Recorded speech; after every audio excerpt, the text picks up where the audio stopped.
વિજ્ઞાન તારા વહેતાવારી પ્રભુલાલ દોશીની કલમે આપ સાંભળી રહ્યા છો શાબ્દીના સ્વરમાં.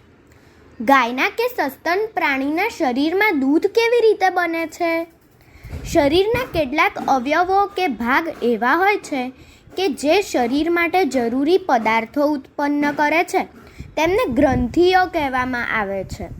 બીજા શબ્દોમાં કહીએ તો આ ગ્રંથિઓ શરીરના રસાયણશાસ્ત્રીઓ છે.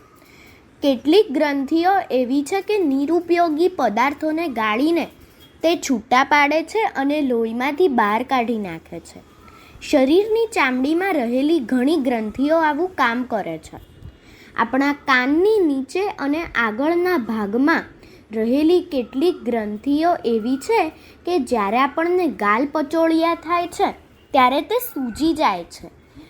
તે ગ્રંથિઓ લાળ પેદા કરવાનું કામ કરે છે અને આપણે ખોરાક ખાઈએ છીએ ત્યારે આપણા મુખમાં તે લાળને રેડે છે.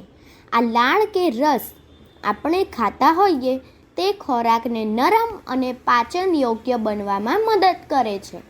તદુપરાંત કેટલીક ગ્રંથિઓ એવી છે કે જે બીજી ગ્રંથિઓ કરતાં અનેક ગણી અદ્ભુત અને સુંદર છે, કારણ કે તે ગ્રંથિઓ જેને શરીરમાં હોય છે તે પ્રાણી માટે નહીં પરંતુ બીજા પ્રાણીઓના જીવન માટે ઉપયોગી છે.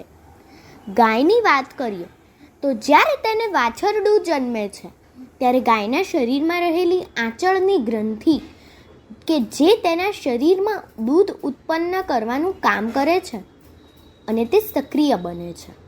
તેનામાં એટલે કે આંચળમાં પોતાનામાંથી પસાર થતા લોહીને દૂધમાં પરિવર્તિત કરવાની અદ્ભુત ક્ષમતા રહેલી છે. આ દૂધ નવા જન્મેલા વાછરડાના પોષણ માટે હોય છે. ગાય ઘાસ અથવા બીજો જે ખોરાક ખાય છે તેનું લોહીમાં પરિવર્તન થાય છે અને પછી પેલા આંચળ આ લોહીનું દૂધમાં રૂપાંતર કરે છે, જે વાછરડા માટેનો સર્વોત્તમ ખોરાક છે.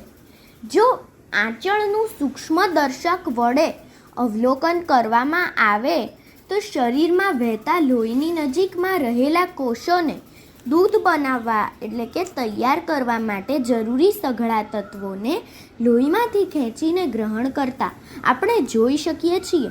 પછી તે દૂધ ગાયના આંચળ વાટે સીધું વાછરડાની હોજરીમાં જાય છે. અસ્તુ.